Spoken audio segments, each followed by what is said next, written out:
Power, wealth, glory. King Darien had it all. Feared by his enemies, worshipped by his people, he believed he was unstoppable. But pride is a dangerous thing. One day fate turned against him, betrayed, humiliated, exiled. He lost everything in a single night. Now, stripped of his throne, abandoned by his own people, he must face the harshest truth of all. Was he ever truly a king, or just a man blinded by his own arrogance? This is a story of loss, pain, and redemption. A story that proves a true king is not one who rules, but one who serves.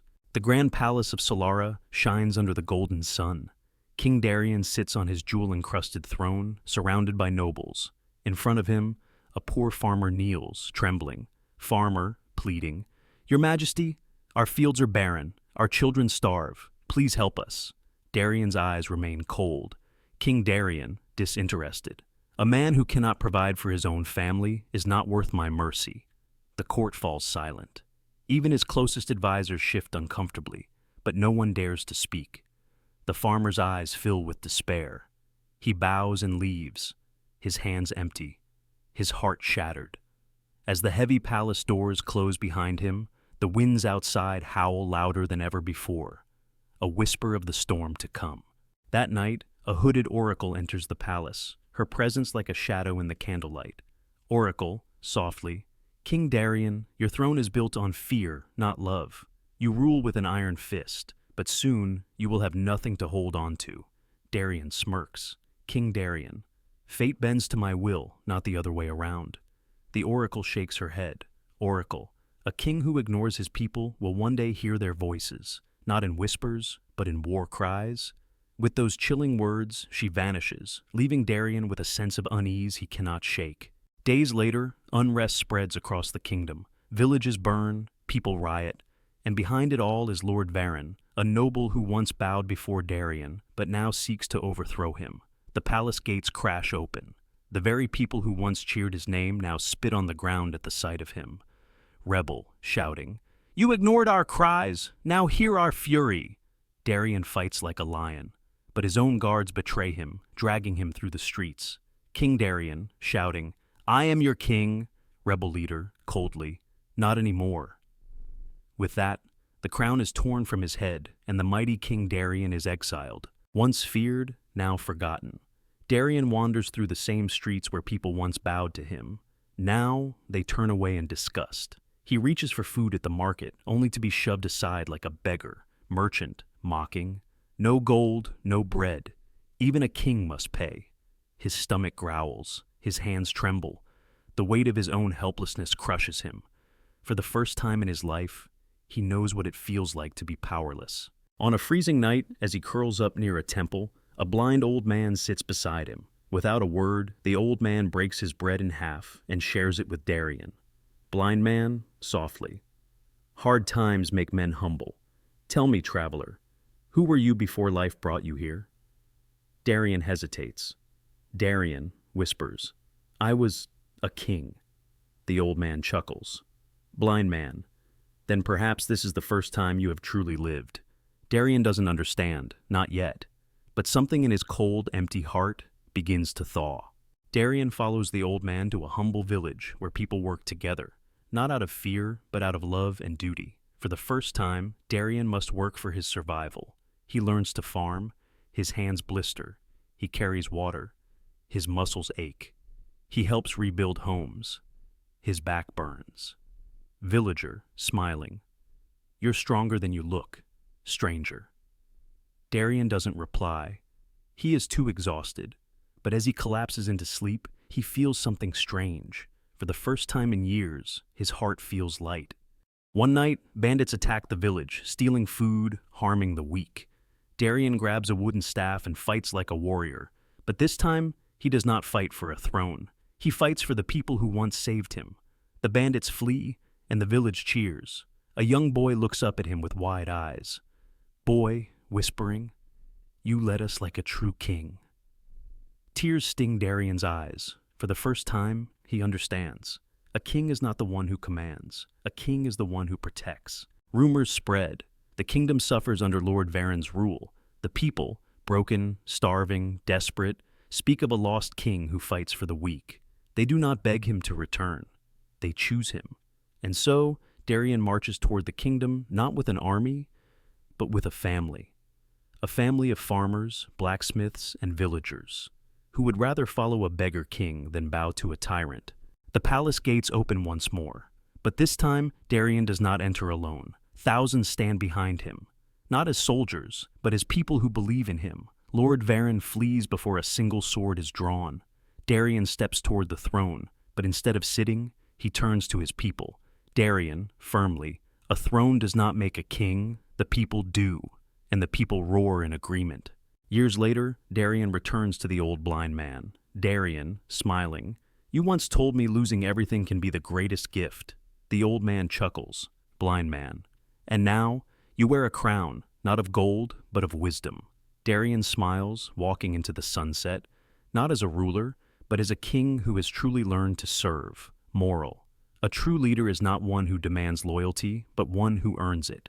Deep in the heart of an ancient forest, where the moonlight barely pierces through the trees, a legend was born. A legend so terrifying, so mysterious, that it has been whispered for generations. This is the story of the wolf that led an army of ghosts. But this is no ordinary wolf, and these are no ordinary ghosts. What happens when the living and the dead unite for a single purpose? Let's find out. The villagers are gathered around a fire, their faces filled with fear. Villager 1, whispering, "It's back, the wolf. I saw it last night standing at the edge of the forest." Villager 2, nervously, "And the ghosts, they follow it. I heard their whispers in the wind." Elder, seriously, "This is no ordinary beast. It's a spirit, a protector, or a curse. We must tread carefully." Arjun, firmly, "I'm not afraid. I'll go into the forest and find out what this wolf wants." Villager 1, worried, "Arjun, no one who has entered that forest has ever returned." Arjun, resolutely, "Then it's time someone did." Arjun ventures deeper into the forest. Strange sounds echo around him. Whispers, growls, and the rustling of leaves. The camera shows glimpses of ghostly figures moving in the shadows.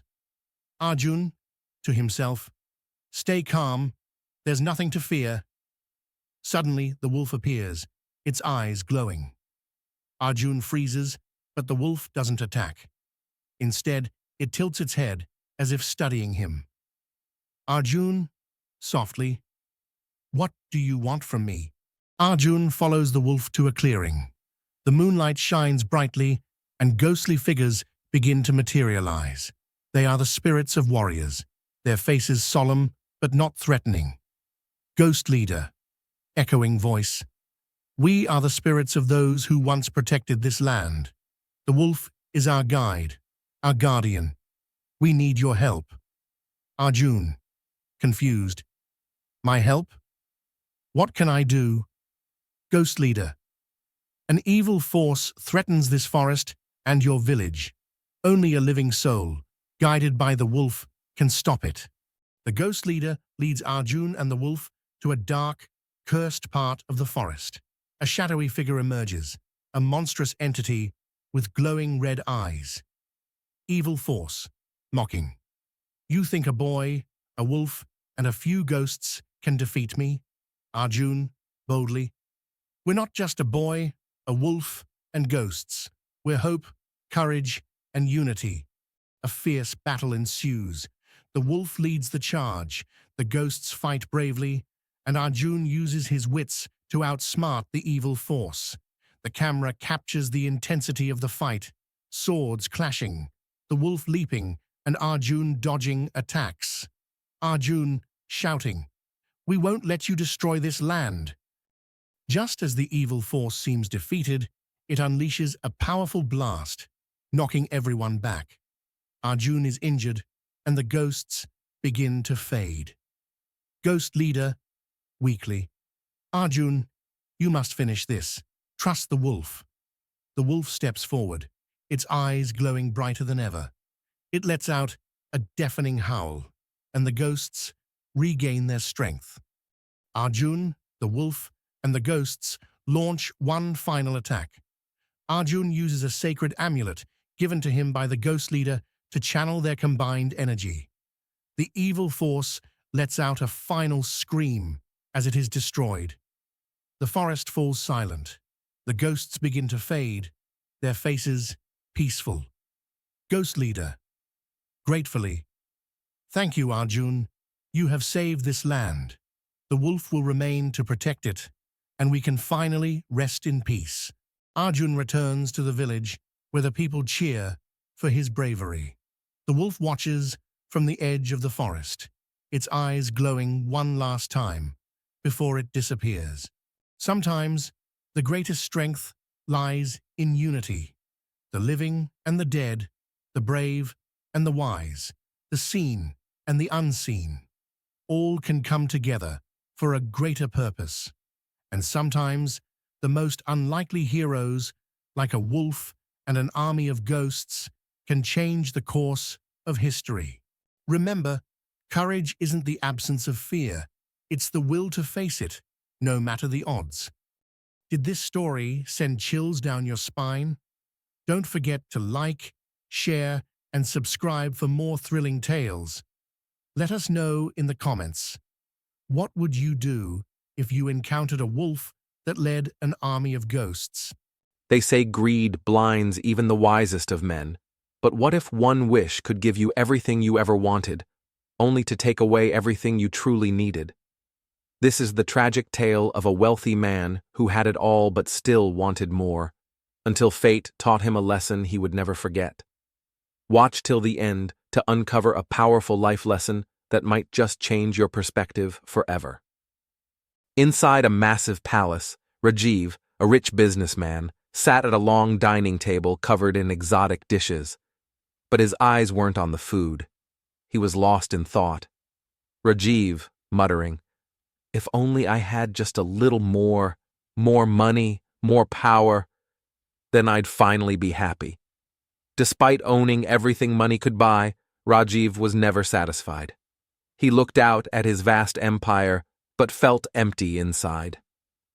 That night, Rajiv took a walk in his private garden when he heard a whisper. "Stranger, are you truly happy, Rajiv?" He turned to see an old, mysterious man with wrinkled hands and a piercing gaze. Rajiv laughs. "Who are you, and what do you know about happiness?" Stranger smirks. "I know you desire more, and I can grant you a wish. But beware, once granted, it cannot be undone." Rajiv's greedy heart leaped. He didn't think twice. "Rajiv, I wish for endless wealth and power, more than anyone in the world." The stranger simply nodded and whispered, "So be it." A gust of wind blew, and suddenly, Rajiv's world changed. The next morning, Rajiv woke up to find mountains of gold coins, diamonds, and treasures covering his palace. His wealth had multiplied overnight. Servants bowed deeply. Kings and rulers sought his advice. He was no longer just rich, he was the most powerful man in the land. Rajiv, smirking, "Finally! Now I am the greatest of them all." But deep inside, a strange uneasiness grew. As days passed, Rajiv noticed a terrible change. His friends no longer visited. They feared his power. His family grew distant, afraid of his greed. His servants obeyed out of fear, not respect. Rajiv had everything, but now he was alone. One night, a fierce storm raged outside as Rajiv admired his riches. But when he looked into the mirror, his reflection was fading. Rajiv, panicking. What is happening?" Suddenly, he felt weak. His hands trembled, his vision blurred. It was as if, the more riches he had, the less life remained in him. Then he remembered. The old man's warning. Rajiv whispers in horror, "The wish. It's taking everything from me."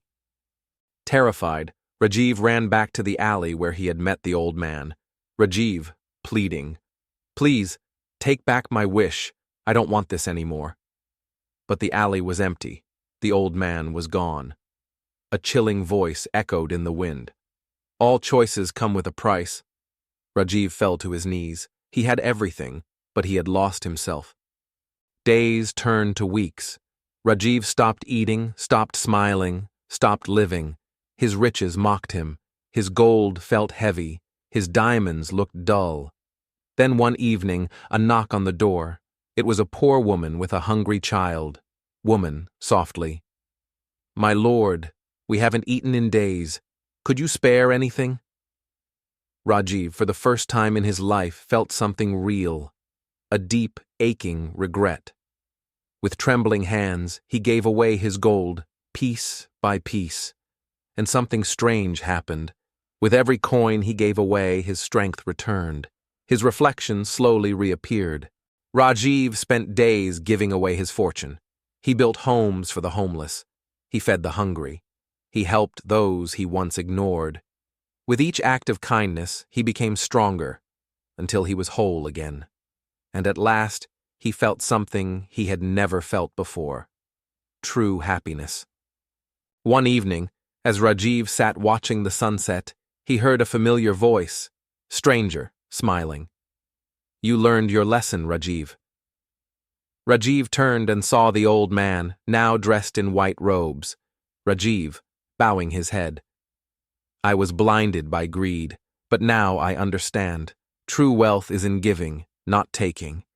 The stranger smiled. "Then you are truly rich."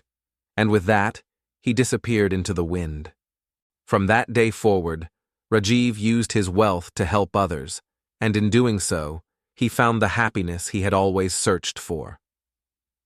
Moral: greed may bring riches, but only kindness brings true wealth. One small act of kindness can change everything, but what if it brings a miracle? Late at night, in a quiet village, a poor woman named Mira struggles to feed her child. She barely has enough for herself, until a mysterious, starving stranger knocks on her door. She faces a choice: help him and risk having nothing left, or turn him away. Little did she know, this one decision would change her life forever. Watch till the end to witness an incredible twist that will leave you in tears. A thin, exhausted woman, Mira, sits beside her weak, shivering child. A single flickering candle illuminates the tiny home, casting long shadows on the mud walls. Mira counts the last handful of rice she has left, worry filling her tired eyes. Mira, whispering to herself, "This is all we have left. How will we survive tomorrow?" Her son, "Mama, I'm hungry." Her heart aches. She sighs and prepares a tiny meal, just enough for her son. A loud knock echoes in the silence of the night. Mira's eyes widen in surprise. Who would visit at this hour? She hesitates before opening the door, revealing a weak, shivering stranger wrapped in rags. His eyes are full of desperation. Dialogue. Stranger, pleading. "Please, kind lady, I haven't eaten in days. Just a little food, and I will leave." Mira's heart races. She looks back at her son's tiny meal. If she gives food to the stranger, there won't be enough left for them. Mira closes her eyes, takes a deep breath, and makes a painful decision. She splits the food in half, giving one portion to the stranger and the rest to her son. Dialogue. Mira, softly, "Here, eat. No one should sleep hungry." The stranger's eyes fill with tears as he takes the food with trembling hands. The man slowly eats, savoring every bite. His face glows with gratitude as he looks at Mira. Stranger. "You have a kind heart, madam. Life repays kindness in the most unexpected ways." Mira doesn't understand his words, but she smiles weakly. The sun rises, casting golden light over the village. Mira wakes up, but her son's condition has worsened. He is feverish and weak. Panic fills her eyes. She has no money for medicine. Mira, desperate. "What do I do? I have nothing left." She runs to the village doctor, but he refuses to treat her son without payment. As Mira returns home, devastated, she notices a small pouch lying at her doorstep. She slowly opens it and gasps. Inside is a pile of gold coins. Mira, shocked. Where? Where did this come from? Mira rushes back to the doctor, paying for medicine. Her son is treated, and within hours his fever starts to fade. Tears roll down her cheeks. Her son is safe. Mira, whispering in gratitude, "Whoever you are, thank you." Days later, an old villager visits Mira's home and notices the gold coins. His eyes widen in recognition. Old villager, "These coins, they belong to Lord Devraj, the wealthy merchant. He was robbed a few days ago." Mira's heart stops. The old man tells Mira the shocking truth. The starving stranger was actually Lord Devraj in disguise. He had been testing the hearts of people in the village. Mira was the only one who helped him, and he left the gold coins to reward her kindness. Old villager, smiling, "He saw your pure heart, Mira. You saved him when no one else would, and now he has saved you." Tears fill Mira's eyes as she realizes the miracle her kindness has brought. Mira prays with gratitude, her son playing happily beside her. The camera zooms out to show the peaceful village, now a symbol of kindness and miracles. Once upon a time, in the grand kingdom of Valdoria, a wise and just king ruled over his people with kindness and wisdom. His name was King Varun, and he was loved by all. But despite his greatness, he had one deep concern: his only son, Prince Arian. Unlike his father, Arian was impatient, arrogant, and eager for power. He believed ruling a kingdom meant controlling people rather than serving them. But one fateful lesson would change his life forever. Inside the grand palace, King Varun sat on his throne, watching his son argue with the royal advisors. The prince dismissed their advice and claimed he could run the kingdom better than his father. King Varun, "My son, ruling is not about power. It is about wisdom and patience. A king must nurture his people as a farmer nurtures his crops." Prince Arian, "Father, why wait when we can command? If a tree doesn't bear fruit fast enough, we cut it down and plant another." The king sighed. He knew words alone wouldn't change his son's heart. One morning, King Varun took Arian to the royal gardens. He handed him a small bag of seeds. "King Varun, plant these seeds and grow your own fruit tree. Care for it as if it were your kingdom." Prince Arian, "A tree? But I am to be king, not a gardener." King Varun, "Patience, my son. A true leader nurtures, not commands." Unwillingly, Arian planted the seeds, wondering how this could teach him about ruling a kingdom. Days passed, but Arian saw no change. He grew restless. He watered the soil and checked it daily, but the seeds didn't sprout fast enough for his liking. Prince Arian, "This is pointless. I should have fruit already." He started digging up the soil, searching for signs of growth, but only disturbed the seeds further. The king watched silently, then approached his son, King Varun. "You check the seeds too often. You must trust the process, my son." Prince Arian, "But how can I lead if I must always wait?" King Varun, "Ruling a kingdom is like growing a tree. If you rush, you will destroy what you wish to create." Arian listened, but his heart still resisted the lesson. To prove his point, the king assigned Arian a task: to settle a dispute between two villages over water rights. Arian, eager to assert authority, made a quick decision without hearing both sides. The villages erupted in anger. The king intervened. King Varun, "Wisdom comes from listening. Just as you cannot force a tree to grow, you cannot force peace without understanding." For the first time, Arian felt doubt in his approach. Weeks passed, and Arian noticed a tiny sprout emerging from the soil. He was amazed. "Prince Arian, it's growing, but it took so long." His father smiled. "Good things take time. Do you see the value of patience now?" Arian started to care for the plant properly, resisting the urge to rush the process. One day, a strong storm hit the kingdom. Crops were destroyed, and people suffered. Arian wanted to act immediately and redistribute all the kingdom's food supplies at once. King Varun, "If we give everything now, what will we do in the coming months?" Prince Arian, "But people are starving." King Varun, "We must ration and plan. Like a tree survives storms by being strong yet flexible, a king must make wise decisions." This time, Arian listened. The kingdom survived the crisis due to his father's careful planning. Years later, Arian's tree had grown tall, bearing sweet fruits. He finally understood what his father had been teaching him all along. Prince Aryan, a kingdom like this tree must be nurtured with patience and care. His father beamed with pride. You are ready, my son. On his coronation day, King Varun handed Aryan a golden staff carved from the wood of a great tree. King Varun, this staff represents wisdom and patience. Lead with these, and you will be a great king. Aryan bowed, no longer the impatient boy, but a wise leader ready to serve his people. As King Aryan ruled, he often visited his tree, remembering the lessons it had taught him. Moral: true leadership is not about commanding, but nurturing. Patience and wisdom build a lasting legacy, just like a tree that provides shade and fruit for generations. We all make quick judgments. We see someone on the street in ragged clothes, holding out their hand, and we assume the worst. That's exactly what I did. But what happened next? It's something I'll never forget. I thought he was just another beggar, just another man wasting his life away. But I had no idea that this man was about to change mine forever. What he told me that day still haunts me. I was living my dream, or so I thought. A six-figure job, designer suits, the latest phone. I was climbing the ladder of success, leaving everyone behind. I had no time for distractions, no time for anything, especially not for a man sitting on the sidewalk, dirty, with a cup in front of him. I was on my way to an important meeting when I heard a weak voice.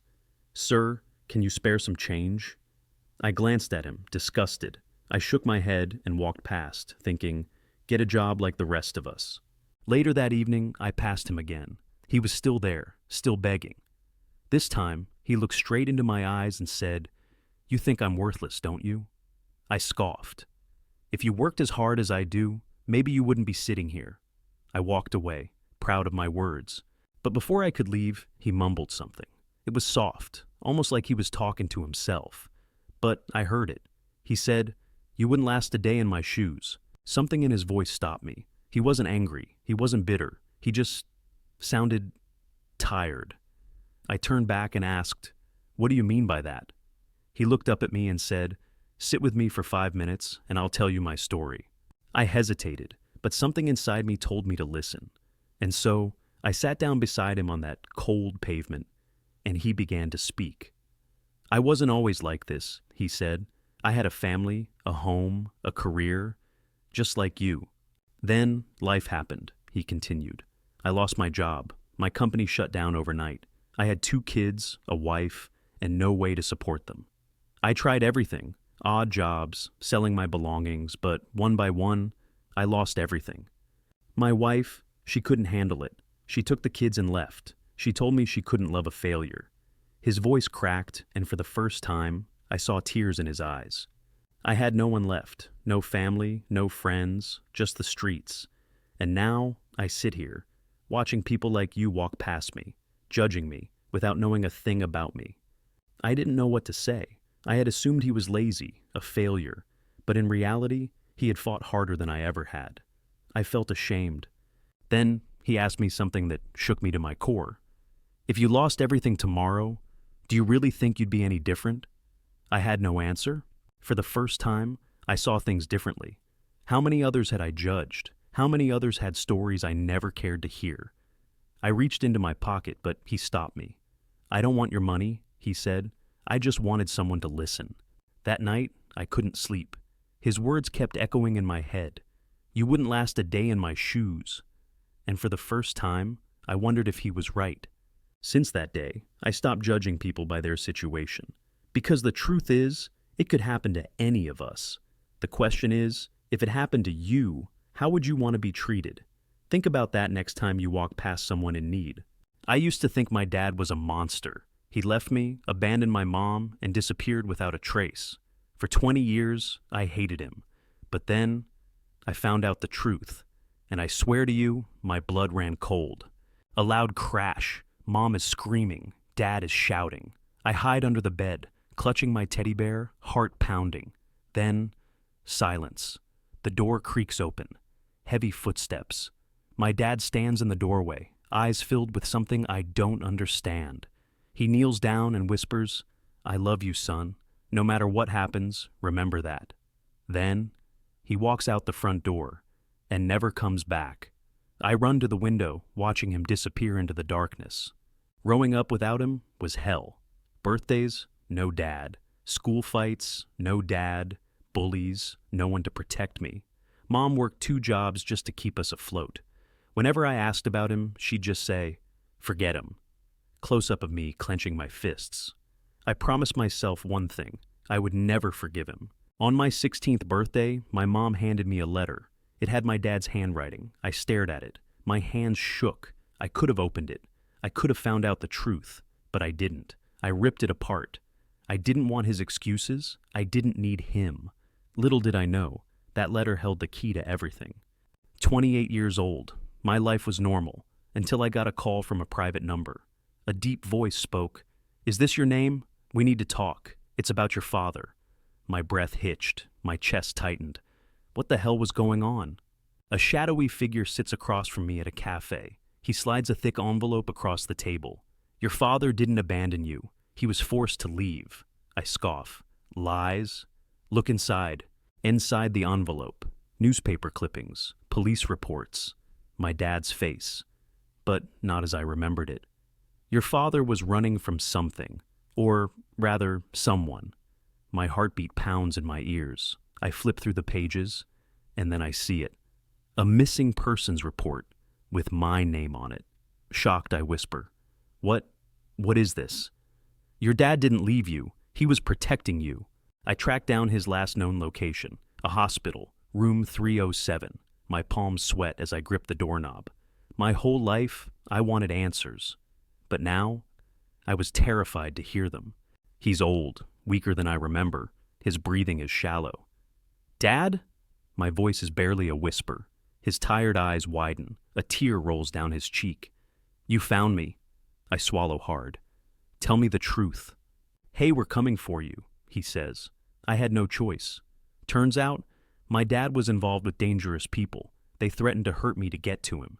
So he made a deal. If he disappeared, they'd leave me alone. He didn't leave because he wanted to. He left to save my life. I choke back tears. My whole life, I hated a man who died to protect me. I grip his frail hand. "I wasted so many years hating you."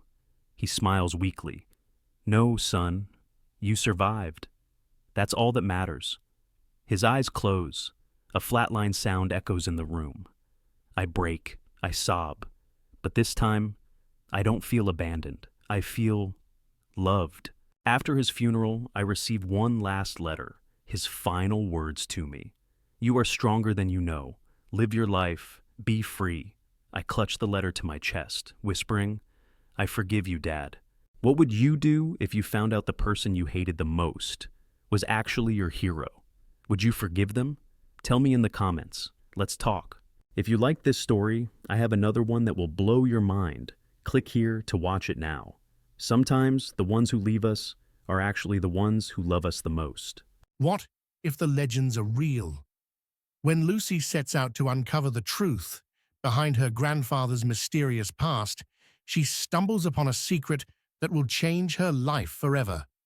A ghostly horse, an ancient canyon, and a haunting connection to her family's history. Prepare to be captivated by a tale of love, loss, and the supernatural. Will Lucy solve the mystery of the ghost horse, or will the canyon's secrets claim her too? Saddle up for a journey you'll never forget. A young woman, Lucy, early 20s, sits at a wooden table in a cozy ranch house. She flips through an old photo album, pausing at a picture of her grandfather on a majestic black horse. Her grandmother, Granny Ruth, 70s, enters and places a cup of tea in front of her. Granny Ruth. That horse was his pride and joy. Legend has it, it still roams the canyon. Lucy. You mean the ghost horse? That's just a story, Granny. Granny Ruth. Stories have truth, child. You'll see. Lucy rides her horse through the canyon at dawn, the air crisp and cool. She stops near a rocky outcrop and dismounts, examining the ground. Strange hoofprints, glowing faintly, lead deeper into the canyon. Lucy, whispering, What the? Lucy follows the hoof prints deeper into the canyon. The temperature rises, and the landscape becomes more desolate. Suddenly, she hears the distant sound of hoofbeats. She turns, but sees nothing. Lucy, hello? Is anyone there?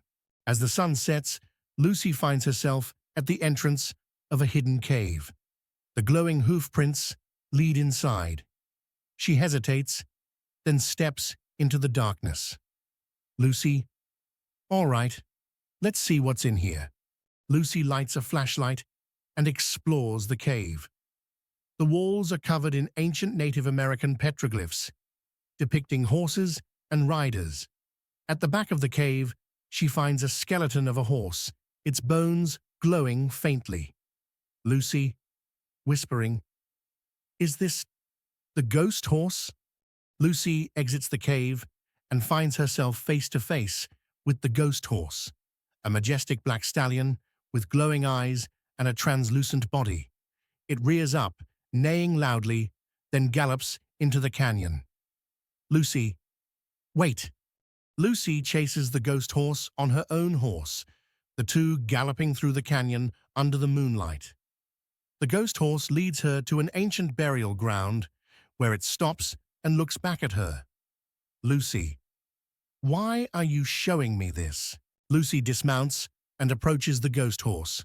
It bows its head, and she reaches out to touch it. As her hand makes contact, a vision flashes before her eyes. Her grandfather riding the horse, laughing joyfully. Lucy, tearfully, "Grandpa!" The ghost horse vanishes as the first light of dawn breaks over the canyon. Lucy stands alone, a peaceful smile on her face. She mounts her horse and rides back home, the canyon now feeling less lonely. Lucy, softly, "Thank you."